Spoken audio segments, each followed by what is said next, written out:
नमस्ते दोस्तों, स्वागत है आपका स्टॉक मार्केट एसटीवी चैनल पर। आज हम बात करने वाले हैं किरी इंडस्ट्रीज लिमिटेड के स्टॉक की, जहां हम इसके fundamentals, financial performance, share holding pattern और टेक्निकल चार्ट्स डेली और वीकली दोनों टाइम फ्रेम पर डिटेल में समझेंगे। किरी इंडस्ट्रीज लिमिटेड एक इंडियन केमिकल कंपनी है जो डाइज, डाई इंटरमीडिएट्स और स्पेशलिटी केमिकल्स के बिजनेस में है। कंपनी का फोकस एक्सपोर्ट मार्केट पर भी है और ये टेक्सटाइल, लेदर और अदर इंडस्ट्रियल एप्लीकेशंस को प्रोडक्ट सप्लाई करती है। अगर करंट प्राइस की बात करें तो स्टॉक लगभग 461.05 रुपीस के आसपास ट्रेड कर रहा है। मार्केट कैपिटलाइजेशन करीब 2782 करोड़ रुपीस के आसपास है। स्टॉक का पीई रेशियो लगभग 22.7 के लेवल पर है, जो केमिकल सेक्टर के हिसाब से मॉडरेट माना जा सकता है। कंपनी की बुक वैल्यू लगभग 546 रुपीस के आसपास है, यानी स्टॉक फिलहाल बुक वैल्यू से नीचे ट्रेड कर रहा है। अब प्रॉफिटेबिलिटी रेशियोज की बात करें। कंपनी का आरओसीई लगभग 10.5% के आसपास है और आरओई करीब 8.56% के लेवल पर है। ये नंबर्स बताते हैं कि कंपनी कैपिटल का एफिशिएंट यूटिलाइजेशन कर रही है, लेकिन हाई ग्रोथ या हाई रिटर्न वाली कैटेगरी में अभी नहीं आती। डिविडेंड यील्ड फिलहाल 0% है, यानी कंपनी डिविडेंड पे नहीं कर रही है। अगर क्वार्टरली परफॉर्मेंस देखें तो पिछले कुछ क्वार्टर्स में रेवेन्यू और प्रॉफिट में कंसिस्टेंसी की कमी दिखती है। कुछ क्वार्टर्स में प्रॉफिट इंप्रूव हुआ है, लेकिन ओवरऑल ट्रेंड बहुत स्ट्रांग नहीं रहा। ऑपरेटिंग मार्जिन्स फ्लक्चुएट करते रहे हैं, जिससे अर्निंग स्टेबिलिटी पर सवाल खड़े होते हैं। नेट प्रॉफिट कभी पॉजिटिव सर्ज दिखाता है और कभी दबाव में आता है, जो साइक्लिक केमिकल बिजनेस का संकेत भी हो सकता है।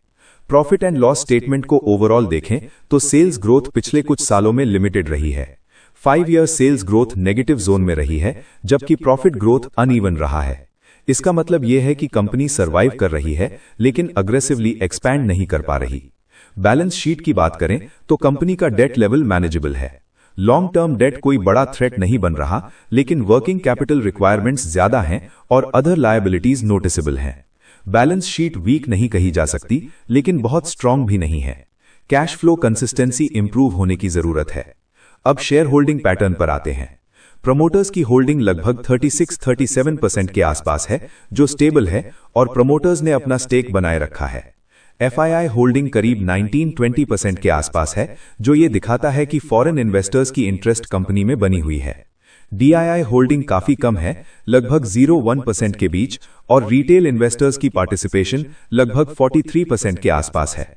प्रमोटर प्लेज लगभग नेग्लिजिबल है, जो एक पॉजिटिव साइन माना जाता है। अब टेक्निकल एनालिसिस की तरफ चलते हैं। डेली चार्ट की बात करें तो स्टॉक फिलहाल 20 डे, 50 डे, 100 डे और 200 डे मूविंग एवरेजेस के नीचे ट्रेड कर रहा है। ये शॉर्ट टर्म और मीडियम टर्म वीकनेस को शो करता है। आरएसआई लगभग 35-38 के जोन में है, जो वीक मोमेंटम और बियरिश बायस की तरफ इशारा करता है। एमएसीडी भी नेगेटिव टेरिटरी में है, जिससे डाउनसाइड प्रेशर कंफर्म होता है। डेली टाइम फ्रेम पर इमीडिएट सपोर्ट 445-450 रुपीस के आसपास दिखाई देता है। अगर ये लेवल टूटता है तो अगला सपोर्ट 430-420 रुपीस के आसपास आ सकता है। अपसाइड की बात करें तो इमीडिएट रेजिस्टेंस 470-480 रुपीस के बीच है। इस जोन के ऊपर सस्टेन करने पर ही 493-505 रुपीस के लेवल्स दिखाई दे सकते हैं। फिबोनाची रिट्रेसमेंट लेवल्स के हिसाब से अगर स्टॉक रिकवरी मोड में जाता है तो 546 रुपीस के आसपास 23.6% रिट्रेसमेंट, 590 रुपीस के आसपास 38.2%, 525-530 रुपीस के आसपास 50% और 660-665 रुपीस के आसपास 61.8% रिट्रेसमेंट जोन स्ट्रॉन्ग रेजिस्टेंस की तरह एक्ट करेगा। वीकली चार्ट देखें तो ट्रेंड और ज्यादा साफ हो जाता है। वीकली टाइम फ्रेम पर स्टॉक लगातार लोअर हाइज और लोअर लोज बना रहा है। प्राइस वीकली मूविंग एवरेजेस के नीचे है, जो लॉन्ग टर्म ट्रेंड को बियरिश दिखाता है। वीकली इंडिकेटर्स भी न्यूट्रल से बियरिश जोन में हैं, जिससे यह साफ होता है कि स्ट्रॉन्ग ट्रेंड रिवर्सल के संकेत अभी नहीं मिले हैं। अब ओवरऑल कंक्लूजन की बात करें। फंडामेंटली कंपनी लॉस मेकिंग नहीं है, डेट कंट्रोल्ड है, प्रमोटर होल्डिंग स्टेबल है, लेकिन ग्रोथ वीक है। आरओई और आरओसीई एवरेज हैं और डिविडेंड नहीं मिल रहा, यानी फंडामेंटल्स न्यूट्रल से स्लाइटली वीक कैटेगरी में आते हैं। टेक्निकली डेली और वीकली दोनों चार्ट्स पर ट्रेंड बियरिश है। जब तक स्टॉक 480-500 रुपीस के ऊपर स्ट्रॉन्ग ब्रेकआउट नहीं देता, तब तक अपसाइड लिमिटेड दिखाई देती है। जो लोग ऑलरेडी इन्वेस्टेड हैं उनके लिए 445 रुपीस का लेवल बहुत क्रिटिकल है। इस लेवल के नीचे सस्टेन होने पर रिस्क बढ़ जाता है। अगर स्टॉक इस लेवल के ऊपर होल्ड करता है तो शॉर्ट टर्म बाउंस मिल सकता है, लेकिन लॉन्ग टर्म कन्विक्शन के लिए फंडामेंटल्स में इंप्रूवमेंट जरूरी है। जो लोग न्यू एंट्री लेना चाहते हैं उनके लिए अभी डायरेक्ट एंट्री रिस्की हो सकती है। बेटर अप्रोच ये होगी कि स्टॉक में ईदर क्लियर टेक्निकल ब्रेकआउट आए या फंडामेंटल्स में अर्निंग्स इंप्रूवमेंट दिखे।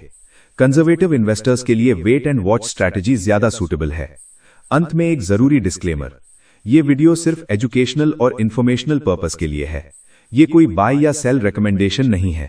स्टॉक मार्केट में निवेश जोखिम के अधीन है, इसलिए निवेश से पहले अपने फाइनेंशियल एडवाइजर से सलाह जरूर लें।